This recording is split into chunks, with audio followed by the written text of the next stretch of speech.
Yes, it's a great pleasure to be here, and I am in this sort of in-between world of having previously worked in the UK Office for National Statistics and now being the FT's first data visualization editor. It's a really interesting time to be working in data visualization because it's in the public sector, it's in the newsroom.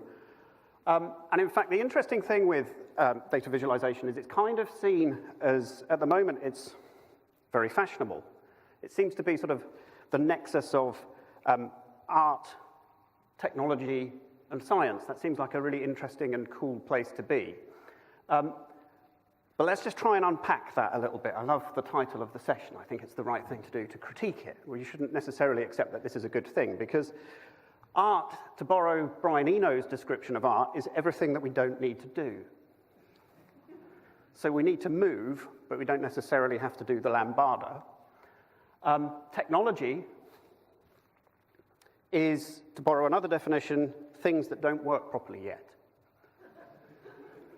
No one thinks about a grand piano as a piece of technology because it just works, even though it's a very complex and beautiful design.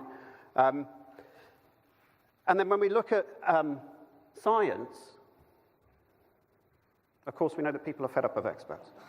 So we're at the center of this thing that is trying to make things that people don't want with technology that doesn't work, that we don't actually have to do. So I don't think we should assume that data visualization is a sure thing. It isn't. We need to justify it. And for someone like the FT to invest time in developing capability, we need to prove why it's a valuable thing. And that's a particular challenge in the case of the FT, because if we look at the rich history of the FT as a visual journal, this is the very first issue when it was called the London Financial Guide in 1888. This is 1901. I think William Farr would have approved of the statistical presentation on the front page. 1931, 1951, so we've managed to go 70 years without actually featuring a chart on the front page. Yeah, 1955 there is that's the kind of glowing appearance, if you can see it, of the first line chart on the front of the paper. And in fact, even today, when we look at how the newspaper is constructed and published, and it applies equally to online as well, there is a kind of bias against things like charts, that we kind of tend to use them as a layout device. So even here with this preview screen from the FT's content management system, you can see those little column charts are kind of almost like page layout devices. So one of the things I've been quite keen to do is to start to talk about why graphics shouldn't really be thought of as page-filling devices. This is a graphic that was created by a friend of mine at the FT, Chris Campbell, who received a request from a reporter who was writing a piece about UKIP. He said, "I'd like a map of where UKIP finished second in the election." And so that's the map. But Chris kind of looked at this and thought, well, actually, there's more in the data that I'm working with here. And actually, this map by itself is quite ambiguous, because being a global news organization, we can't assume that everyone knows the context of these second-place finishes. So he said, well, look, let's put up a map of where UKIP won and a map of where UKIP finished third. And now we've got some really interesting context being generated by this sequence of maps, particularly the kind of London-shaped hole across all three, for example. But then Chris didn't stop there. He said, well, actually, to really understand the context of this UKIP performance, we ought to contrast it with all of the other parties' first, second, and third place finishes. And so what was quite interesting was the reaction of the reporter who'd asked for one map. And you get 12 maps back.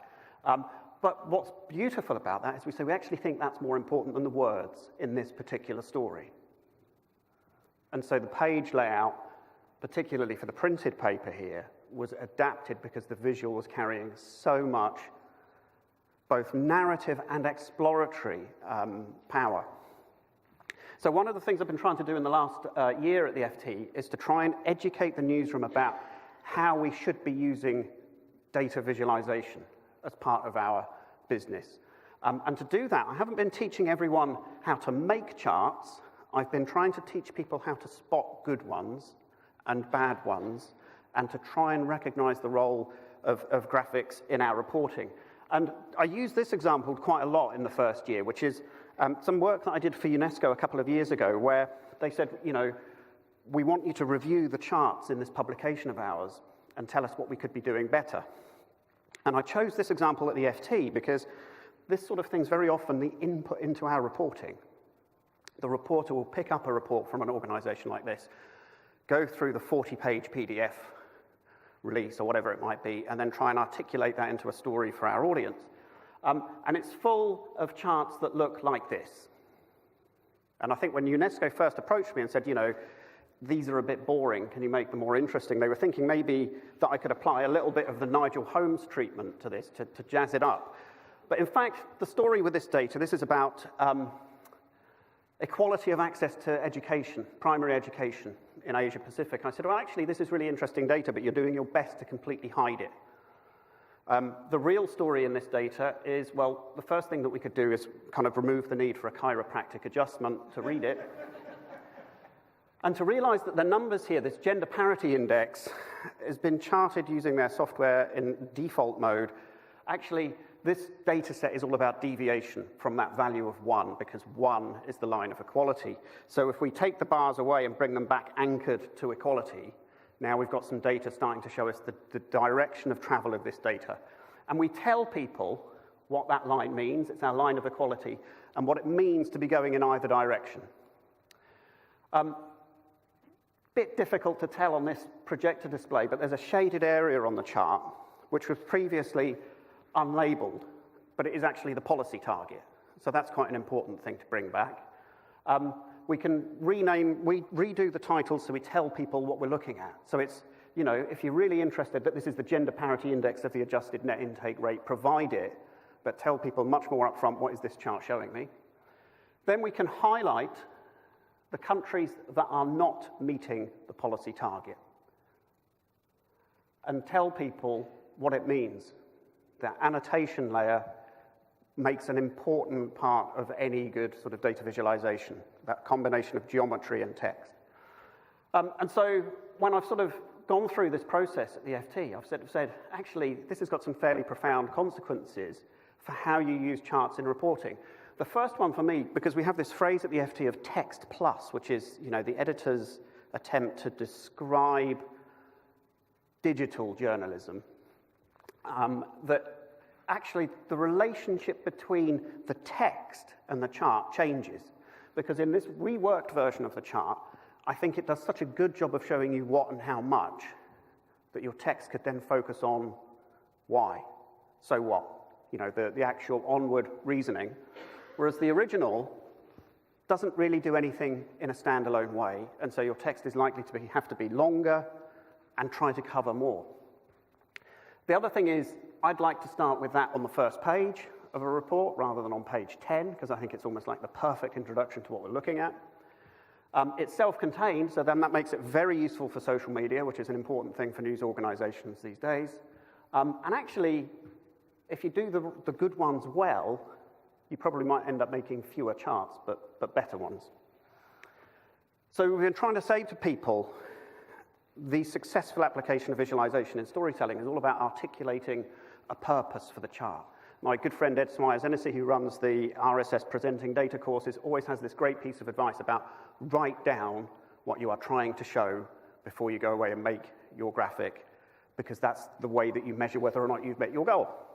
So if you want to say something like, I want to show how income distribution has changed over time, that guides you in terms of the symbology and the design of the graphic. So we were looking at some US income distribution figures, and I realized, obviously because I was looking at a distribution, a histogram might be the right place to start looking at visualizing that data. So this is 1971 household income distribution in the US, but how do we handle the change over time element? Well, what we decided to do was to animate the histogram and to fix the reference for the starting point in 1971 and then show the variation and the movement away from 1971's shape.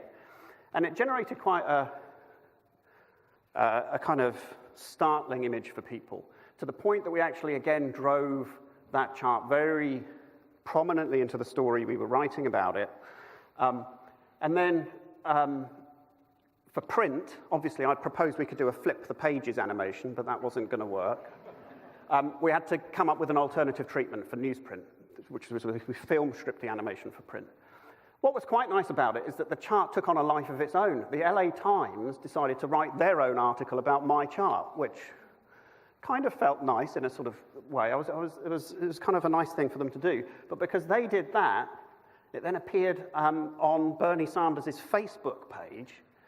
And suddenly this chart went absolutely crazy. It was kind of being pinged at me from everywhere because people were sort of referencing, hey, look, look at what Bernie's saying about income equality, inequality in the US. And that goes back to the session yesterday where we were talking about trying to produce content that forms part of the debate. So what we've done on the back of that is we've created this newsroom resource called the Visual Vocabulary, which is our attempt to try and bring data-driven design into the newsroom. And so the guidance that we're doing here, this is going to be printed in large format on our newsroom wall. And the idea is that we start to get reporters to recognize the statistical relationships in their story by recognizing those terms at the top. So exactly as with the income distribution chart, I want to show how income distribution has changed over time, that they're referencing statistical relationships in the data when they do it, and to realize then that if you want to jazz up, if you want to move away from just line and bar charts and pie charts, there's a grammar for being able to do it. So now in the FT, when you see graphics in the FT that are not line charts, bar charts, and pie charts, they've usually come out of this visual vocabulary where we're trying to articulate the statistical relationship. And it doesn't matter what they are, they've all come through that process. And one of the big challenges that that's brought with us is the sort of production mechanism that brings behind it, because the pace of the newsroom for me has been the single biggest change coming from something like the civil service to, printing 250,000 copies of newspaper every day and keeping a live news website going. And trying to do that while handling platforms is a challenge for visualization. So this is another US income graphic that was released for our online site for ft.com, and it's looking at income levels against population and education attainment levels. That's the online image. The print image, again, spot this page layout thing coming back. We really want to use print for a purpose, to make them look very, very different. And actually for social media, there was a completely different looking version of it that was actually animated, because these short little animated graphics work very, very well on social media. To do all of that, we're using the D3 visualization library that sits behind our production system, now delivers online, print, video, social media, all of those chart types that we've seen in the visual vocabulary simultaneously. So we're trying to integrate that workflow. And in fact, so sort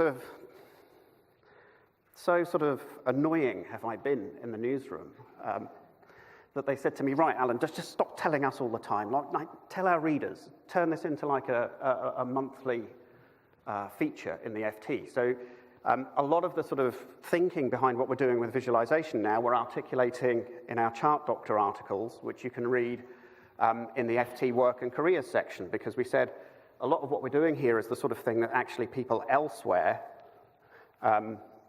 are, in other organizations are having trouble doing. I'm just going to try and, there we go, let's bring that on.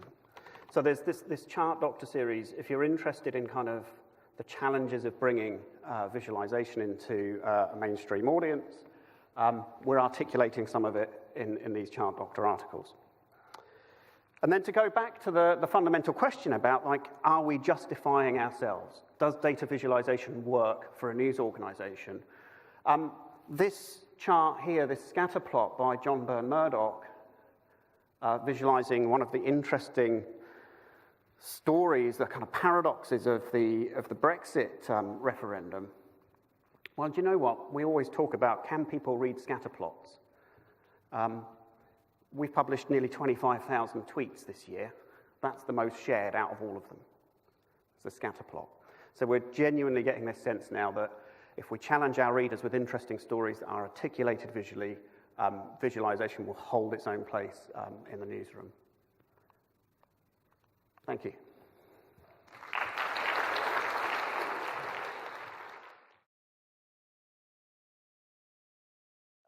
So as Gwilym said, I guess the focus of this talk is about the range of possibilities of what data visualizations can provide.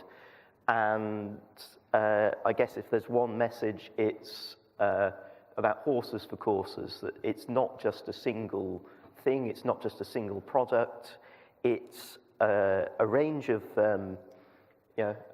different bespoke images of varying complexity, varying densities of information for a variety of audiences.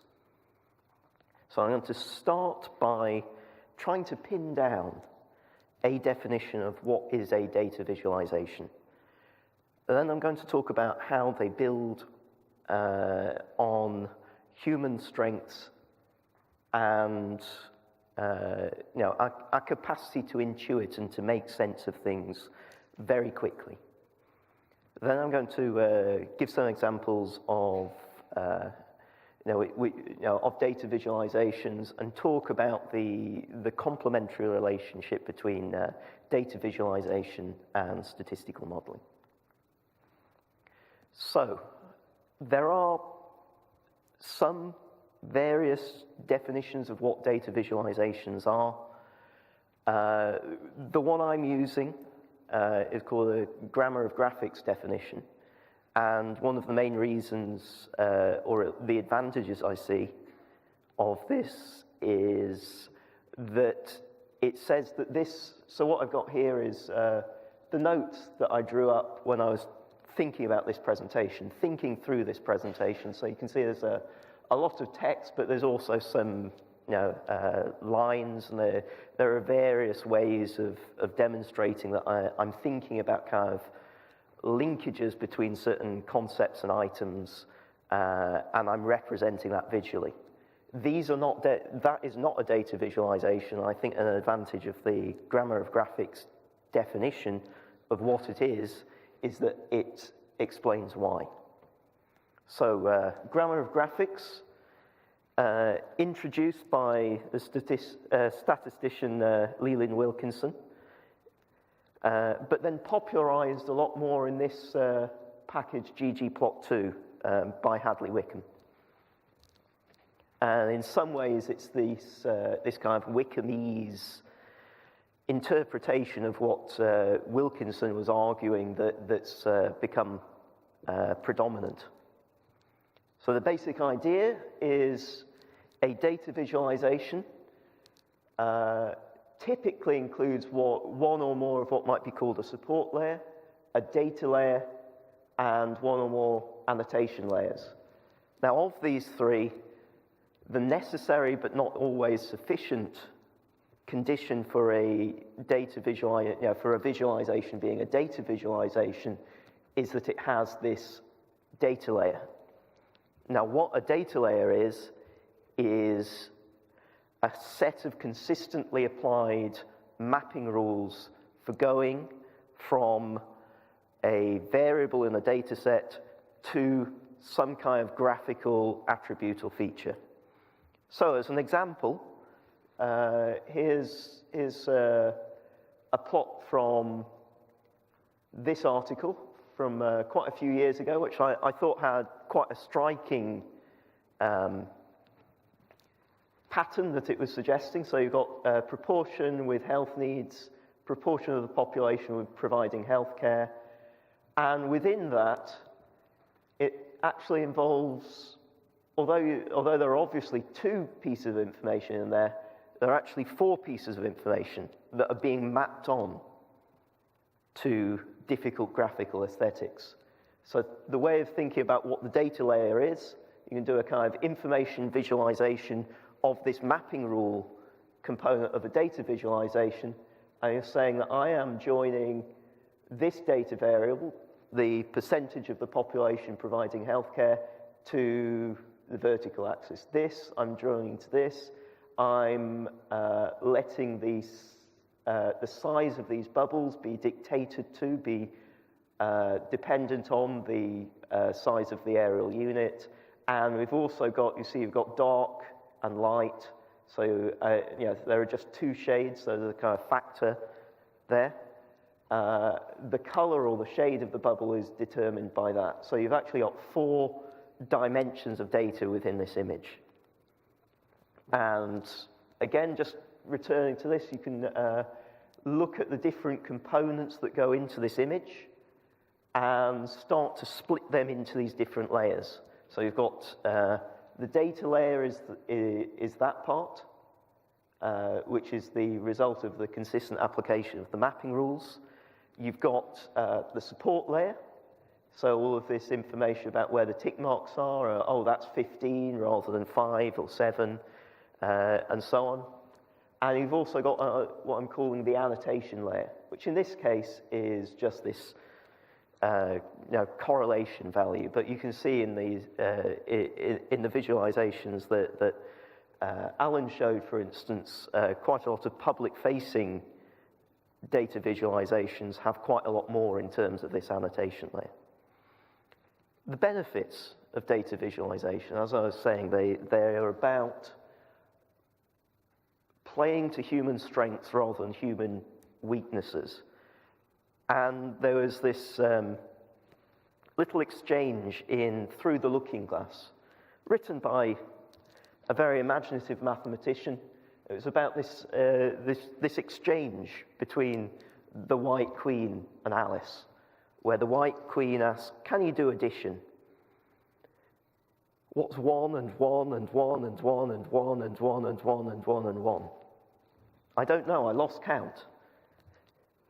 People are not good at this kind of sequential bombardment of information. Computers are brilliant at it. But if the challenge is presented in this way, people fail at the challenge. By contrast, what computers are very bad at is knowing that that image of a pipe even is a pipe, or even is not a pipe, as it were. They're pretty good, pretty bad at identifying and figuring out that that's actually a sequence of text and what that text is. However, they're getting ever better, and these things are getting ever harder, so there's a sort of arms race going on there. But still, at the moment, in terms of this kind of gestalt, holistic thinking, people are still outperforming and out-intuiting computers in terms of this form of visual reasoning. Another way that, one of many ways that Hadley Wickham has kind of contributed to people's thinking and capacity to articulate the benefits of data visualization is he had this sort of aphoristic statement that models scale, but data visualizations surprise. And of course, one of the key examples of why you might want that capacity to surprise and to actually look at the data is this Anscombe quartet, whereby each of these data patterns, each of these pairings of data, as far as the statistics are concerned, as far as the summary statistics are concerned, are exactly the same. They've got the same correlation, they've got the same mean, they've got the same this, they've got the same that. They look identical to a computer. Or if you just task a computer with telling you, what these data are, you actually need to look at them to be surprised, to develop your own models about what's going on in each of these cases. There are various mental models and intuitions that get built on in data visualizations, some of which may be universal, some of which you can rely on a bit more, a bit less. There's this idea of time running left to right, which we're using in pretty much any kind of time series chart. There's the idea that more is higher and less is lower, or that more is bigger and less is smaller. There are also interesting rules and counter rules when it comes to color. So there might be an idea that red is bad and blue is good. And you maybe want to represent the good things with the blue and the red things with the bad, but there are cultural variations. So here's something that's red, and that usually is, contains money. So maybe it's not that bad to get money, and maybe there's this there's a different association between the color and the meaning of the color that's culturally dependent. There are also issues with accessibility when you're relying too much on color. So Facebook is blue. Why? It's blue because Mark Zuckerberg is colorblind. So if you're relying too much on color, there will be a certain proportion of the audience that can't decode what you're encoding in that data. So a rule of thumb, which unfortunately I break frequently, is to do this kind of double mapping. If you're going to use color to represent something, don't just use color. Some examples of data visualization. In some ways, this is one of the hardest to explain in terms of these mapping rules, but it worked well. So you've got a standard map of Scotland by urban-rural classification, but then this is what happens if you rescale it by population size. So you can see, I'm from urban studies, you can see why urban studies matters in terms of typical life experience, and you wouldn't get that from just looking at a map. Slightly more technical thing, this is how to represent diagnostic meta-analysis data. So you've got sensitivity and specificity. Little white dots are individual trials, the joint sensitivity, specificity. You've got the credible intervals around each of those. You've got a joint estimate. You've got interpolated region, and you've got the extrapolated region of the ROC curve. So quite a lot can be represented in a single image. Of course, this is more of a specialist thing rather than a generalist thing.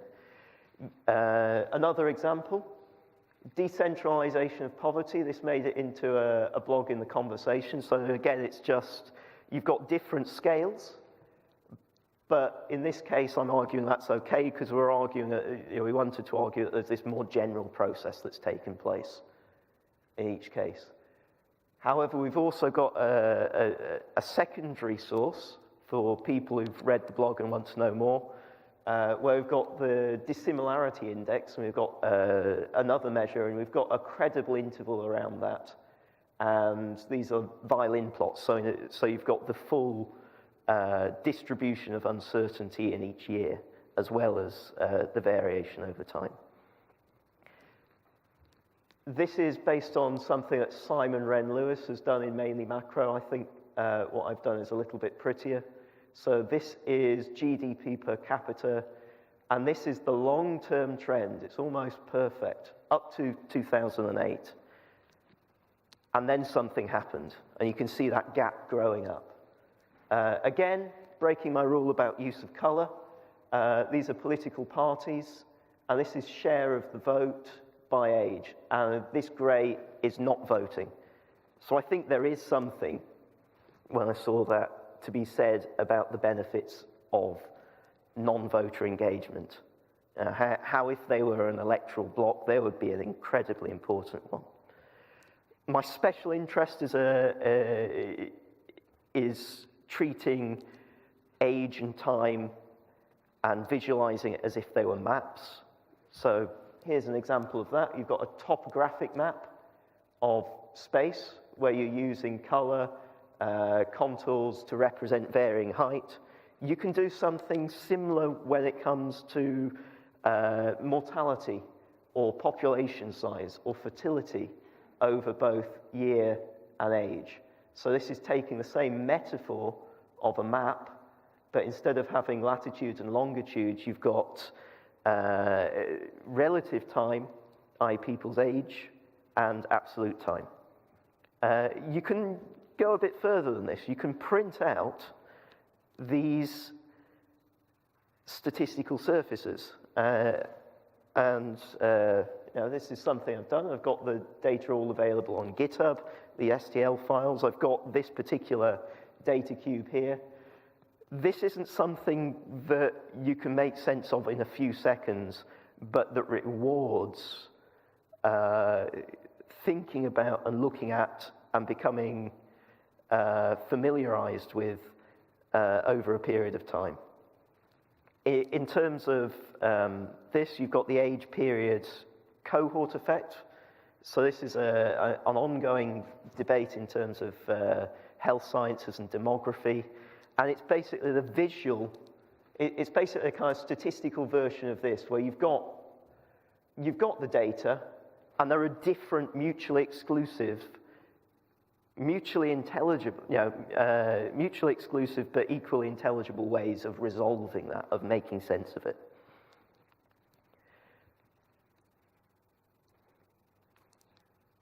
So you can go pretty far as this sort of approach, as long as you get used to reading the data in a certain way.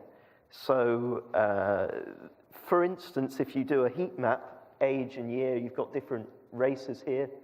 There was an article that was that spent a lot of time focusing on this increased rate of suicide amongst non-Hispanic whites in the United States, middle-aged. You can kind of see it's kind of grown, increased and increased.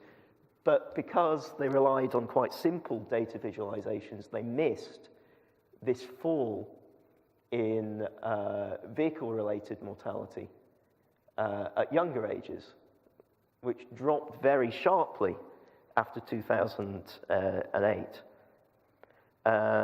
You've also got, use this to get a slightly more of a sense of for instance, the scale of the issue of police shootings in the United States. So here you've got assault, homicide, black, non-Hispanic, Hispanic, white. Scale goes over 120 there. So it went up to about 60 there. So it goes over 120, so over twice as severe risk of death from assault and homicide for black, non-Hispanic male. Very high, but argue even that's falling. And by contrast, you can see a clear pattern in police homicides, in legal intervention, sorry.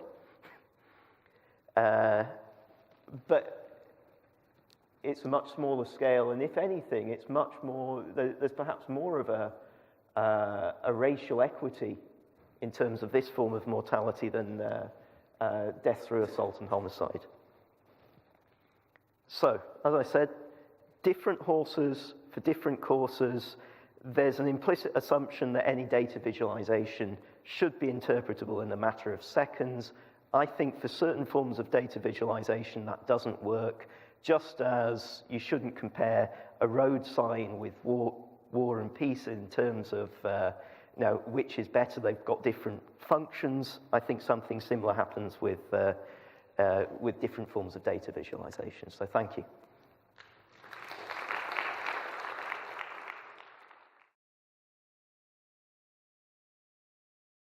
Okay, yeah, so I'm going to talk about people because even though data visualization are increasingly ubiquitous, as we've established, not much is known about how what I call ordinary people engage with data visualizations. So I'm going to talk about a research project which was called Seeing Data, which aimed to kind of plug this gap by doing empirical research which looked at the factors that affect people's engagements with data visualizations. And we found a range of social, socio-cultural, human factors affect engagement. I'm going to talk about those in these presentations. in this presentation, and I'm going to talk about the implications of these findings for how we think about what is an effective data visualization. Because what Alan was presenting was fantastic, what John was presenting was fantastic, but how do these live in the world? How do people engage with them and respond to them? So my argument here is that how people respond to data visualizations really matters, because there's not much point in making them if we haven't got a sense of how people engage with them. So I'm going to end by talking about the implications of these findings for visualization practice, but also potentially for statistical education. So in kind of research terms, within literature about visualization effectiveness, there is not much of a user-centered knowledge base. So the classic texts about what makes a good visualization, such as the work of Edward Tufte, rely on his design instincts, not on actually talking to users about visualizations. And the small amount of studies that do that, me and the team I was working with are quite critical of them for a number of reasons. I mean, first of all, they rarely define what they mean by an effective visualization. And when they do, these definitions are quite narrow. So it might be, for example, speed of comprehension, memorability, or the quick accomplishment of tasks. There's often little information about participants in these studies, which matters because that has implications for our understanding of engagement. And there is a general ignoring of the socio-cultural factors that influence the process of looking at and visualization and trying to make sense of it. And it's these areas that our research addressed. So we did our research with what we describe as non-experts, by which we mean people who aren't expert in data visualization, although they might be interested in the visual and in design, or in the subject matter of some of the visualizations that we used in the study, or even in say, data advocacy. And we used a range of methods on the project, which lasted for 18 months, at the heart of which was focus groups. So we carried out 9 two-hour focus groups with 46 participants. We asked them to keep diaries of their encounters with visualizations, not in the work context, but in kind of everyday life, as a form of immersion in what a data visualization is. And the focus groups took place in 4 geographical areas. We used migration data as a case study in our study, although we looked at other types of visualizations as well. So we define our locations in these 4 ways: rural low migration, rural high migration, urban low migration, and urban high migration. So we aimed to recruit a mixture of people, some that might be engaged in some element of the whole kind of package of things that we were looking at. So they might be interested in the visual, they might be interested in the subject matter of the visualizations, but also people about whom you couldn't make these assumptions. So a young farmers group, for example, a small rural community, for example. So this is the demographic information about the people in the study: 27 female, 19 male, a very broad range of ages, diverse employment, diverse education, and because the study took place in the UK, the majority self-reported as British, but other nationalities were also included.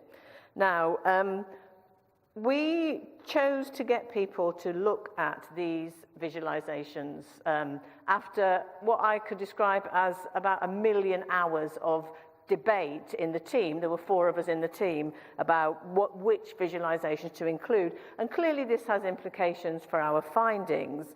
But what we're trying to do here is to cover a range of subject matters, a range of chart types, a range of original sources for the visualizations, a range of formats, print and online, and a range of degrees of interactivity. So kind of classifying data visualizations according to those criteria, we were aiming for diversity there. And we also didn't want to include visualizations that were generally considered only as good. We wanted some in there that might be considered as bad. So what we found was that these core social, cultural factors affected people's engagements with visualizations. So one of the things about the research in the field is that there's not much acknowledgement of the fact that visualizations do not exist in isolation from the subject matter that they represent. So subject matter needs to speak to people's interest in order for people to feel engaged in a visualization. And we've got some examples here, a visualization from the Metro of the social media followers of Shakira and Rihanna. Don't like the topic and therefore not interested in the visualization. This one from the BBC, which was matching your body weight with Olympic sports. Again, not interested in the topic and therefore not in the visualization. Now here's someone really excited by a visualization of migration and the representation of migration in the newspapers. And so here's someone telling us that they were really excited. When did 9/11 take place? How many times did it show up? When did these different things happen? How bold is it? So this person really interested, therefore spending a long time engaging with the visualization. So another important factor is the source or location of a visualization. So some participants said that the media aim to confuse, so visualizations encountered in the media are all suspect. Some found trusted media's visualization more trustworthy, and this interesting quote here about two newspapers that may seem similar to some of us were differentiated for this participant who clearly prefers one to the other. So one of our partners in the project was the Migration Observatory at the University of Oxford, which aims to share impartial data about migration to inform debate. And some people felt that the University of Oxford brand invoked quality and authority. And so this source, as a source of a data visualization, was therefore trusted. So people's existing beliefs and opinions made a difference to how they engaged with the visualization. Some participants liked visualizations that confirmed their beliefs and opinions, but others liked visualizations that challenged those beliefs and opinions. So here's someone who is surprised by the quantities of Irish immigrants to the UK and expresses positive emotion, excitement, interest, surprise about this issue. Another issue that came up was the issue of time. So it might surprise everyone here, but engaging with visualizations is seen as work or as laborious by people for whom doing so does not come easily. So time is crucial in determining whether people are willing to do this work or not. So when we made and set aside time for people to do this in a focus group setting, almost everybody found it enjoyable and were disappointed when we said, okay, time's up, because people almost never got through all 8 visualizations in the given time.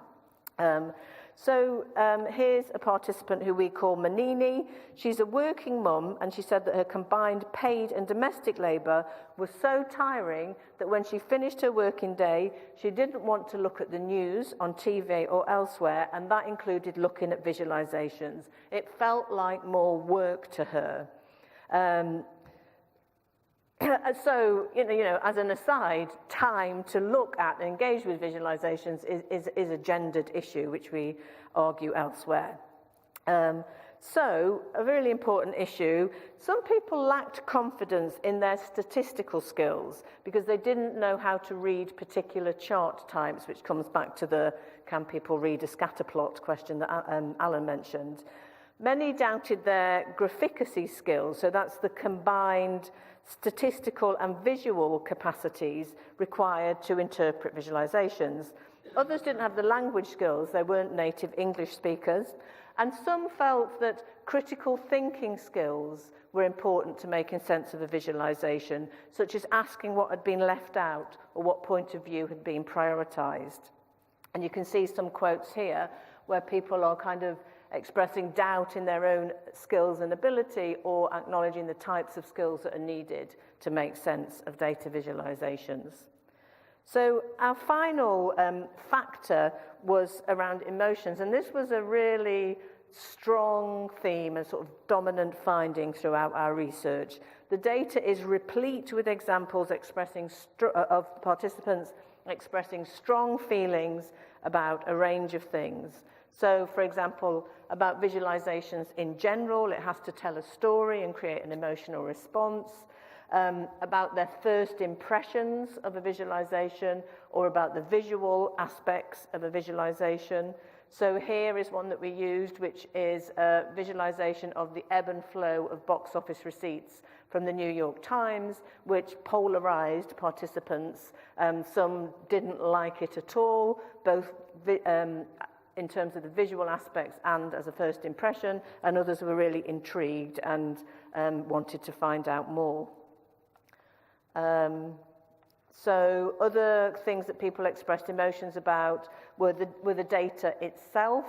So looking at the way that migrants are represented in the British press, where the most common word that precedes the word migrant is illegal across all newspaper types, some participants imagined what it would be like to be a migrant arriving in the UK and encountering those representations of migrants, and said that they felt guilty and ashamed to be British. So strong emotional responses. The subject matter, I hate Shakira and Rihanna, why would you visualize junk? Which gave us the title of an article we've written, which is called Visualizing Junk.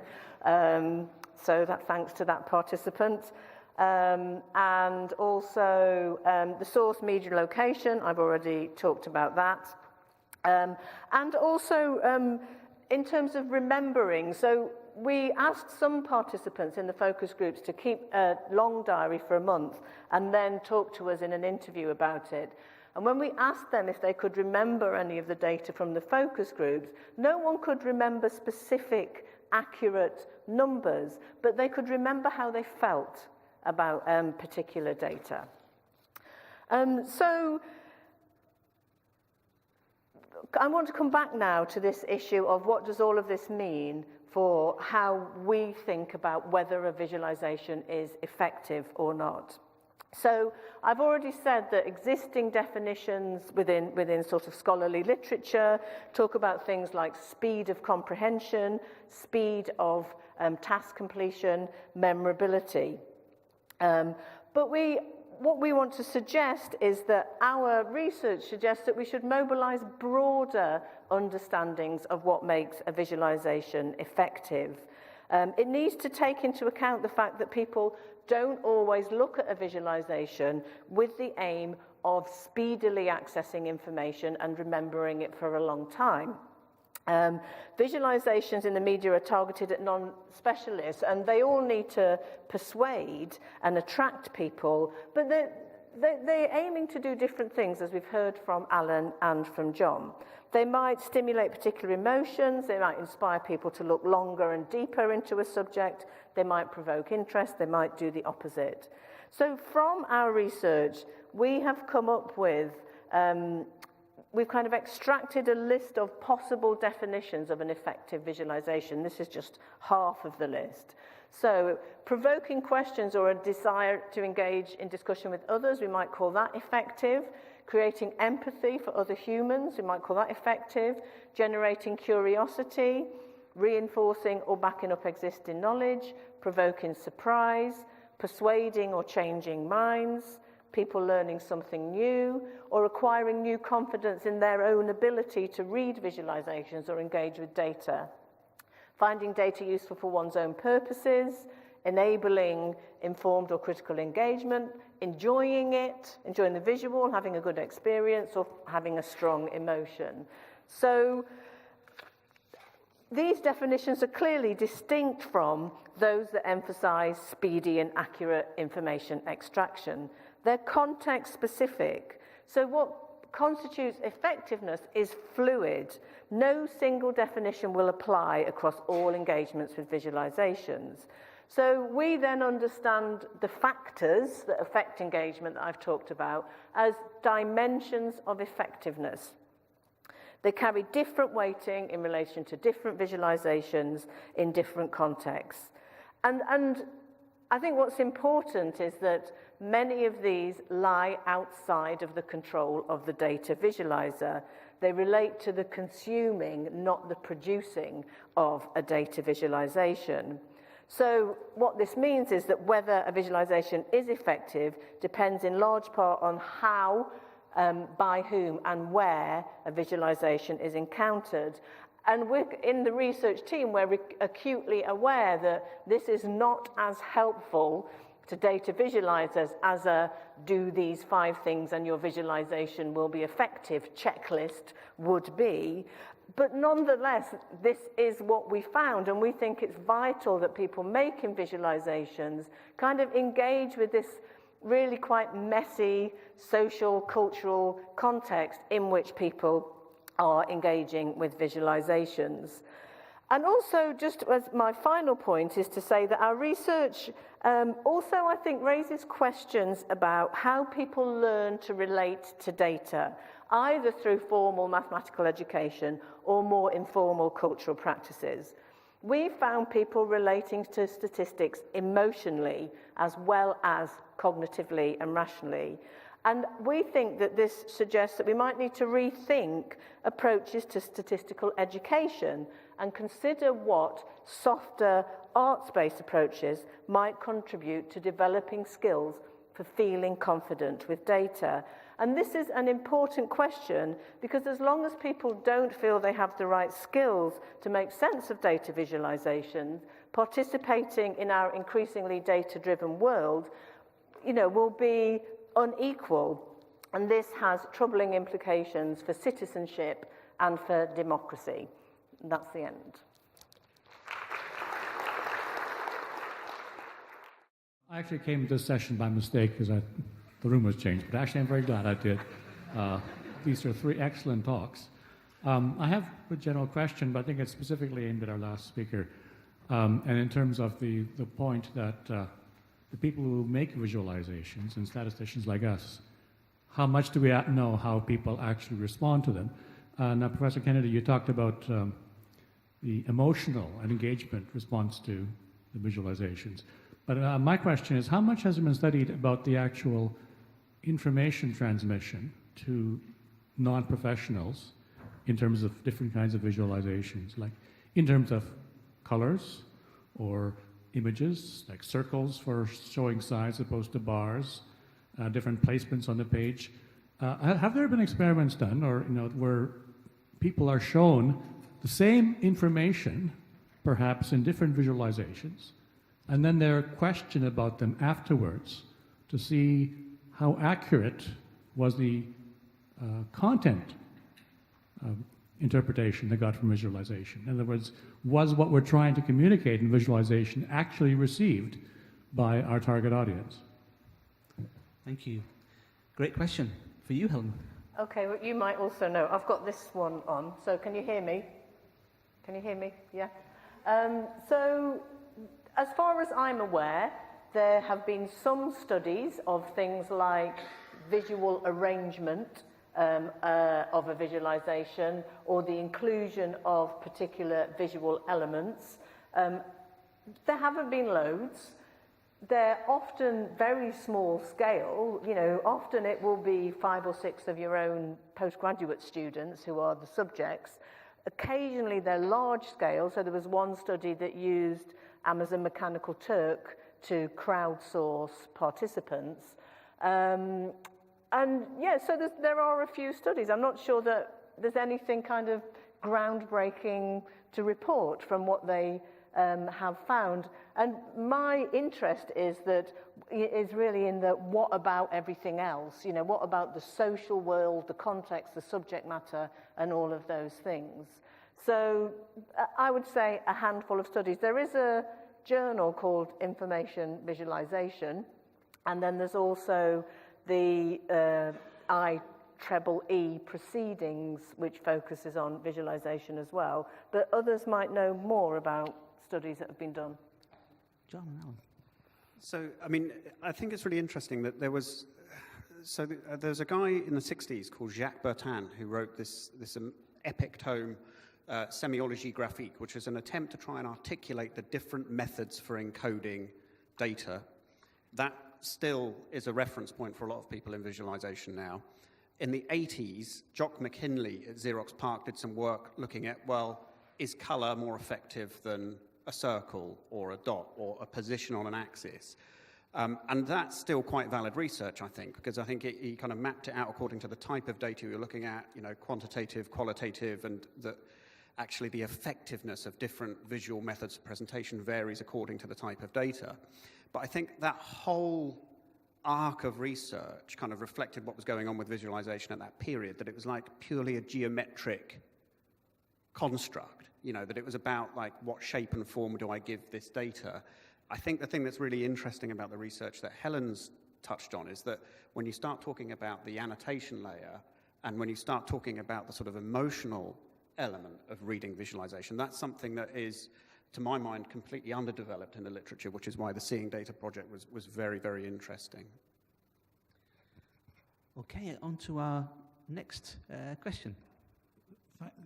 Thank you. I noticed the visualizations depicted or shown by the last two speakers were becoming very highly complex. And the last speaker also referred to the skills of learning to read visualizations.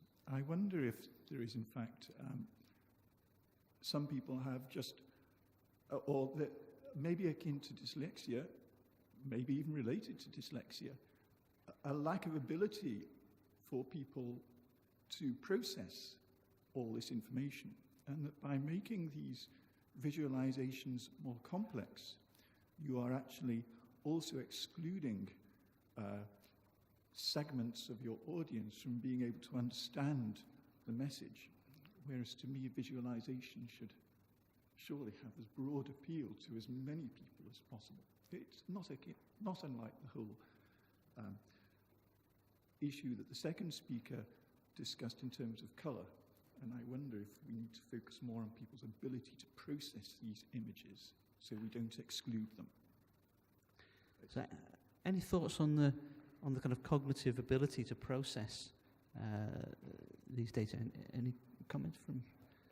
I'll start. Data are more complex, and I think that's why visualizations are more complex. And so there is a battle, I think, for data visualizers between being faithful to the complexity of data and visualizing in a way that is accessible to the audience. And I think that data visualizers that other panelists can confirm or deny are always working within that tension. I think that's one thing. I totally think that we need more attention paid to skills. And in a way, that's why I did the research that I did, to get at that moment of engagement. One of the good things to come out of the Seeing Data project is a network of 3 PhDs, and one of those is focused on visualization literacy. That will be starting in the next couple of weeks, and I do think we need more work on that. I think if there is visualization dyslexia, I don't think any research has been done on that. A lot of people have got it, and I think that we have got it not for kind of biological, physiological reasons, but rather because we're not getting the right training to help us develop those skills.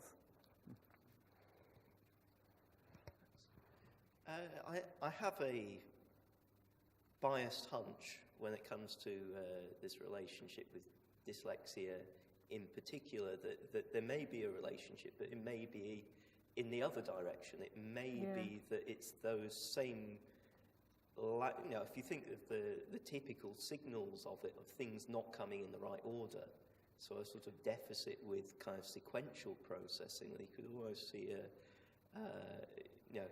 that itself being a signal of finding a slightly more holistic or gestalt processing of information more intuitive. So you may find that this is an area where there's almost a compensation of aptitude. I know when it comes to what I have to admit are complex, or in some cases very complex, data visualizations that I produce. So I've got an example I could put up that has over 100,000 data points in it. It's very important, and it relates to this idea of skills, of trying to build a bridge, build people's competence and familiarity with this one step at a time. So start with a very simple example and move to something slightly more complex still, until you've got the final thing. But throughout that, get the buy-in and engagement so that people want to go through that next stage of training. I once heard a senior civil servant say that their government minister told them that they didn't believe in percentages, and maybe we have similar problems with data visualization. Maybe this theme of literacy in visualization is actually quite an important one. Yeah, I mean, I think I'd make a general point here. These things have only existed since the sort of late 18th century. Compared to our kind of use of text, this is relatively juvenile still. And in fact, the reason why I'm so triumphant that scatterplot is our most shared tweet of the year is because I think Pew had done some research where they reckoned that about 2/3 of adult Americans could actually interpret a scatterplot. So they were sort of saying, this is a complex chart type. But it absolutely divided the visualization community in half, that statistic, because half of the people were sort of saying, well, you wouldn't use words that only, that a third of your audience couldn't understand, But then there are some people saying, it's that high, really, 66%? Because if we measured it 10 or 20 years ago, it likely would be lower. So we took that to mean we should be trying to challenge our audience with visualizations that are, maybe things that they didn't grow up with at school, that are things that have become acquired, and that over time we start to improve graphical literacy, because it is a relatively juvenile form of communication. Next question. The statisticians were interested in uncertainty. How are good ways to present that in a graphical form, and all the ifs and buts about the conclusion that's trying to be presented, basically? I'll ask John first, from a kind of modelling statistical point of view, and then I'll ask Alan to see whether he has any thought on this from a kind of more journalistic point of view of how you communicate uncertainty to a wider audience. So I gave a couple of examples that were somewhat more along that line, where I had the credible interval ellipses, for instance, and you had that for the primary estimate, plus also for individual studies. You had the violin plots. There are arguments about violin plots, whether they're not pithy enough, because you're literally repeating the same information twice in order to get that symmetry, because it's just the density plot on both ways. But then you've got that related aesthetic concern. People like symmetry. I'm trying to think about how you might do it when you've already used up that third dimension.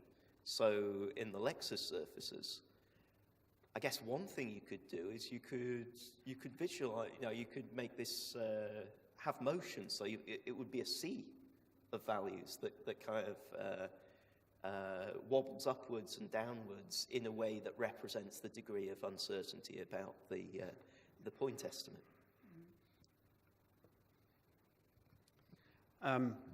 I think it's a really good question. In some senses, it's a perfect question to come from an RSS conference. I'd be disappointed if we didn't have this question. I think from a general audience perspective, for like FT readers, I think it's really interesting this, because, I mean, you could apply this across the whole paradigm. You know, I mean, I did a talk earlier in the year where I was saying, in some senses, statistics seems an uncomfortable bedfellow with the School of Mathematics, because it's this one-end obsession with precision and then actually basing your whole science on the science of uncertainty makes a very curious kind of mixture of things. The way that we're going to do it at the FT is that I'm not going to suddenly put confidence intervals and error bars across everything we publish, because people will start writing to the editor, and they do write to the editor when we try and overcomplicate things for them. However, the presentation of uncertainty in general media is terrible, and I think probably the best recent example of that, and it applies to most of the examples I've seen, for example, relating to the US election and the polls that are going on there at the moment. I mean, they're bad enough at the national level, but when you look at state-level polls, all you see is the headline figures and not the actual fact that these figures shouldn't really be trusted, because it's 7 people who answered their phone, you know, at 3 o'clock last Tuesday. I mean, my favourite example recently was we had a survey, well, no, a report given to us before the referendum from somebody who said, oh, you know, there's been this research done on attitudes to Brexit, and I mean, I won't embarrass the publisher of it, but we went through this thing, and people were saying, oh, there's some great figures in it. Can we publish these in the article we're writing on it? And when you looked at the source, it was online forums, you know, was the source of the figures, online forums. You know, so, you know, gossip and hearsay as the source of a graphic is probably not, you know, what we want to encourage. So, again, there needs to be some maturity applied in how we present that. I don't think that there's a perfect solution at the moment, but it's something that we should aspire to. So I think the answer is there's a degree of uncertainty of how we represent uncertainty. We have time for one final question. Yes, I noticed the presentation. I enjoyed the presentations very much, but I noticed they seem to very much focus on the finished visualizations for presentation. And I perhaps was surprised there wasn't more discussion of visualization for exploration, because I think that's potentially something that might interest a lot of statisticians, is using visualization for themselves interactively to explore data. And it may be because I've not been keeping up with applications very well, but my impression is that perhaps progress on that sort of interactive visualization of data hasn't gone as fast as might have been expected compared with where it was, say, 10 years ago. I'm thinking in terms of techniques like, I'm afraid I'm getting rusty, but brushing and so on, which I might have expected 10 years ago to become very routine and mainstream, and yet that still does not seem to be the case. I was wondering if you had any comments on that. So as researchers, we're really behind the times in using data visualization. Any comments from the panel on that? Well, Alan, why don't you tell the story of the how many migrants in your postcode visualization? I think it's, I mean, the first thing I would say is I think John flashed up the slide with Anscombe's quartet on it, which was, for me, still the reference point for entry, you know, the statement about using visuals for exploratory analysis, not necessarily having to be interactive, actually, just looking at your data before you start to analyze it is a wise thing. A general thing on interactivity, we'll come back to the exploratory uses in a minute, but we're actually toning down interactivity for our general audience, actually. There was a period where everything on the internet had to be interactive and clickable and whizzy, and we still get requests from people at the FT who are desperate to sort of convey extra kudos on their product by sprinkling a layer of interactivity on it. But for me, the perspective of just saying, here's a load of data, you go off and explore it, that doesn't fit with a lot of what journalism is about, which is that people actually articulate a narrative for someone and publish it. So actually, if you look at the FT, we've used interactive graphics a lot in the past. We use them a little bit now, but as with every other design attribute, interactivity has to justify its use. And probably one of the most important uses for it is that exploratory multiple permutations of view on a data set. So for an exploratory perspective, absolutely. Do you want to say something, John, about the... This, I think, is a reasonable excuse for me to produce my bamboozling image, which I would say is exploratory data analysis. It's not interactive, but it is far too complex and has far too much going on to ever make it into something for kind of, even within an academic article. But this represents, is there a way of maximising this? This represents more than 100,000 data points from around 45 countries, and it shows comparative fertility trends.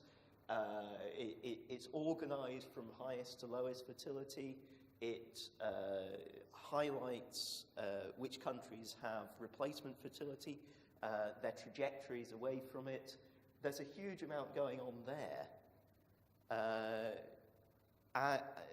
I see that as a very important exploratory tool for trying to work out which data to narrow down on, which statistics to look at. If you're going to think about projecting fertility trends, you can see, for instance, the way, the fact that fertility rates after about the age of 43, 44 become basically zero. So if a cohort haven't reached that fertility rate, reach replacement rate by that age, they probably won't.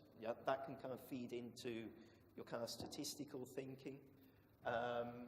It can say something about whether these kind of stereotypes about particular region blocks having very distinct fertility characteristics has a kind of face validity to it or not. I gave that example with